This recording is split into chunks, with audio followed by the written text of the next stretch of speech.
বেড়াতে দেখছি এবং আমরা প্রশাসনের দৃষ্টি আকর্ষণ করছি এবং সরকারের দৃষ্টি আকর্ষণ করছি যে এখনো আমাদের রক্তের দাগ শুকায় নাই। এখনো হাসপাতালে আমাদের ভাইরা তাদের নানা ধরনের তারা যে পরিমাণ নির্যাতনের শিকার হয়েছিল সেই হাসপাতালে তারা এখনো কাতরাচ্ছেন এবং এখনো মা বোনেরা তারা এখনো সেই ট্রমার মধ্য দিয়ে যাচ্ছে। এমন সময়ে সেখানে তাদের বিচার যদি নিশ্চিত করা না হয় তাহলে আমাদের যেসব ভাইরা শহীদ হয়েছেন এবং আমাদের পূর্ববর্তী বিপ্লব সেটা ব্যাহত হবে। এবং আমরা আশা করছি সরকার খুব দ্রুত একটা গুরুত্বপূর্ণ সিদ্ধান্ত নেবেন এবং একটা বড় সেল গঠন করে প্রত্যেক যারা ফেসিস্ট তাদের বিচার নিশ্চিত করবেন।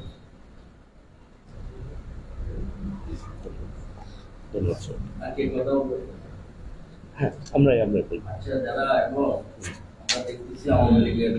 অনেক নেতা প্রকাশ্যে জি জি আর বড় নেতা না হলেও কিন্তু তারা এখানে আন্দোলনে আমরা দেখেছি অস্ত্র নিয়ে ভূমিকা ছিল, হামলার নেতৃত্বে আমরা দেখেছি বিভিন্ন প্রতিষ্ঠান রাজনৈতিক দলের অফিস ভাঙচুর আমরা দেখেছি। তাদের বিষয়ে আপনারা কি বলবেন?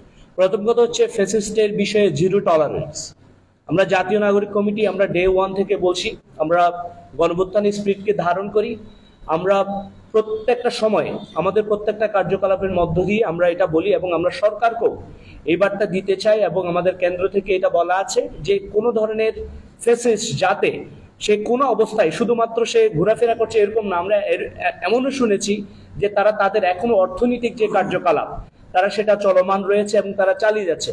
সেই জায়গা থেকে আমরা বলছি যে সারা বাংলাদেশে যেসব ফ্যাসিস্টরা আছেন তাদের শুধুমাত্র তাদের বিচারের আওতায় না এবং তাদের সকল ধরনের অর্থনৈতিক যে কার্যকলাপ এবং তাদের সকল ধরনের ব্যাংক হিসাব পর্যন্ত জব্দ করতে হবে এবং সেটি একটা বিশেষ বার্তা। বিজয় দিবসের দিন ভোরে যে কক্সবাজার শহরের কুখ্যাত শীর্ষ সন্ত্রাসী মিজান এবং একলাসের নেতৃত্বে একটি মিছিল বের হয়েছে, দেখে আপনারা ভাবে? আমরা শুধু সেটা নয়, সারা বাংলাদেশে এটা খুবই অনাকাঙ্ক্ষিত ঘটনা যে গণঅভ্যুত্থানের পরবর্তী যে প্রথম বিজয় এবং সেইটার উদযাপনে আমরা যেভাবে স্বস্তিতে সবাই মিলে উদযাপন করবার কথা, এটার আগের দিন রাত্রে আমরা শুধু এখানে নয় সারা বাংলাদেশে আমরা এই ধরনের ঘটনাগুলো আমরা দেখেছি। এবং আমরা যখনই আমরা কোনোভাবে আন্দাজ পেয়েছি কিংবা কোনো ধরনের তথ্য পেয়েছি অথবা জানতে পেরেছি আমরা প্রশাসনকে বলেছি আমাদের জায়গা থেকে এবং আমরা নিজেও সশরীরে আমরা বিভিন্ন জায়গায় আমরা সেটা তদারকি করবার চেষ্টা করছি, খোঁজ খবর নেওয়ার চেষ্টা করছি এবং আমরা এখনো পর্যন্ত প্রশাসনকে আমরা বলছি যে শুধুমাত্র বিজয় দিবসকে কেন্দ্র করে নয় এবং তারা এখনো নানা জায়গায় ঘাপটি মরে আছে, তারা যে কোনো সময় যে কোনোভাবে তাদের আসল রূপ তারা দেখাতে চায় এবং সেই জন্য আমরা প্রতিটা মুহূর্তে বলতে চাই যে এই ধরনের ফ্যাসিস্ট ব্যবস্থা শুধু শরীর নয় তাদের মস্তিষ্ক পর্যন্ত বিলোপ করা হোক। ধন্যবাদ।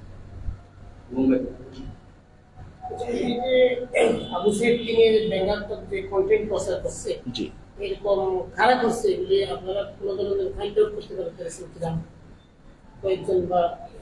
জি, আমরা সাধারণত এটা আমাদের একটা আলাদা টিম আছে, আমরা সেন্ট্রালি এটা কাজ করছি। আমরা সাধারণত গণমাধ্যমের বিভিন্ন ধরনের রিপোর্ট, সামাজিক যোগাযোগ মাধ্যমের রিপোর্ট আমরা সেটা দেখেছি। আমরা তো ইতিপূর্বেই যেটা জানি আমরা এখানে লিখেছি যে শহীদ আবু সাইদকে নিয়ে যুবলীগ সন্ত্রাসী কর্তৃক ব্যঙ্গাত্মক কন্টেন্ট প্রচার, বিশেষ করে এখানকার যে ইশতিয়াক জয়, এবং সেটা আমাদের এখানকার সকল মানুষজন জানেন যে কি ধরনের কর্মকাণ্ড করেছেন।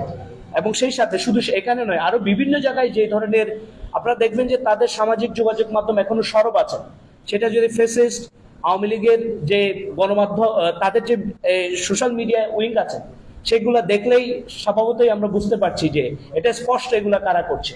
তো সেই জায়গায় আমরা মনে করি সরকার তার একটা নির্দিষ্ট সেল করে এগুলার নির্দিষ্ট অনুসন্ধান করে তাদেরকে বিচারের আওতায় আনা উচিত। পক্ষ থেকে যে ইশতিয়াক জয় বা যারা এরকম কোনো কমপ্লেইন আইনশৃঙ্খলা বাহিনীর কাছে আপনারা অভিযোগ দিয়েছেন? আমরা আজকে প্রেস ব্রিফিং করছি এবং আমাদের সেন্ট্রালি কেন্দ্রীয়ভাবে শুধু এরকম এটা নয়, আমরা টোটাল বাংলাদেশে যেই ধরনের ঘটনাগুলো ঘটছে প্রত্যেকটা জায়গায় আমাদের লয়ার আলাদা টিম আছেন, আমরা সেটা নিয়ে কথা বলছি এবং সেটা আমরা কিভাবে এটা আইনি প্রক্রিয়ার মধ্য দিয়ে যাওয়া যায় সেটার একটা আলাপ চলছে পুরো সেন্ট্রালি। এবং আমাদের একটা আলাদা উইং আছে কক্সবাজারে, আমাদের জাতীয় নাগরিক কমিটির যে সদর উপজেলা কমিটি আছে সেখানে আমাদের 18 জন লয়ার আছে, তারপর আমরা লয়ারদের সাথে এটা নিয়ে কথা বলছি। ধন্যবাদ। আমরা সামাজিক যোগাযোগ মাধ্যমে দেখতে পাচ্ছি আওয়ামী লীগের দোসররা এখনো প্রকাশ্য দেশের ভাবমূর্তি পূর্ণ করার জন্য বিদেশের মাটিতে বসে এবং দেশের মাটিতে বসে স্বয়ং আমাদের কক্সবাজার আমরা রামতে বসে অন্তর্বর্তীকালীন সরকার প্রস্তাবিত করার জন্য বিভিন্ন প্রোপাগান্ডা চালিয়ে যাচ্ছে।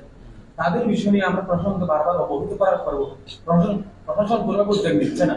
বারবার তারা আমাদেরকে মিষ্টি বলে যে মিষ্টি হাসি দিয়ে কিন্তু কার্যকর কোনো পদক্ষেপ দেখতেছি না। এই বিষয় নিয়ে মানে প্রশাসনের প্রতি আমাদের জাতীয় নাগরিক কমিটি আমরা একটা কথা বলি যে আসলে এই সরকার তো গণঅভ্যুত্থান স্পিরিটকে ধারণ করা সরকার, কিন্তু এই সরকারের যে কোনো ধরনের অনার্য কার্যক্রম, জনগণ বিরোধী যে কোনো কার্যক্রমকে আমরা গঠনমূলক সমালোচনা করতে চাই এবং জনগণের পক্ষে যেসব স্টেপ নেওয়া দরকার আমরা সেটা জাতীয় নাগরিক কমিটি সবসময় পাশে আছে এবং সেটা করতে চাই।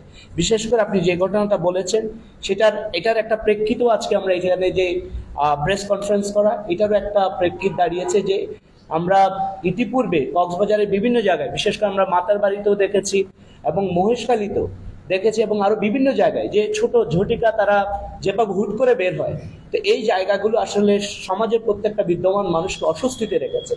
আমরা মনে করি প্রশাসনের প্রতি আমরা দৃষ্টি আকর্ষণ করছি, এই গণঅভ্যুত্থান স্পিরিটকে ধারণ করা সরকারেরই প্রশাসন, আপনারা কোনোভাবে কোনো অবস্থাতে শুধু ফেসেস শরীর নয় এবং কোনো ফেসেস মস্তিষ্ককে পর্যন্ত আপনারা যাতে মূল উৎপাটন করে ফেলতে পারেন এবং দ্রুত সেটা যাতে পদক্ষেপ নিয়ে এবং এই বিপ্লবী ছাত্র নাগরিককে একটা স্বস্তি দেন এবং আমরা সেই বার্তা দিই সরকারকে। ধন্যবাদ।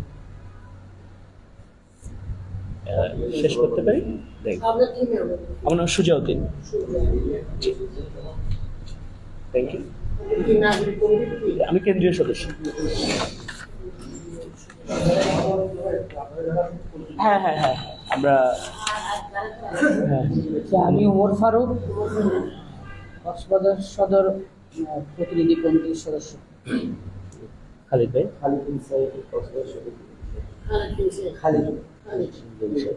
নিহাল আবেদিন জয়, নেহাল আবেদিন জয়, কক্সবাজার সদর। নিহাল আবেদিন জয়, নিহাল আবেদিন জয়, নিহাল।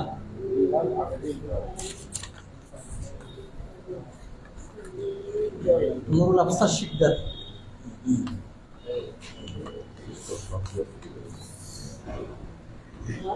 আমাদের আর প্রথমে আহসানুল জুবায়ের আছেন। হাসানুল জুবায়ের, রামু।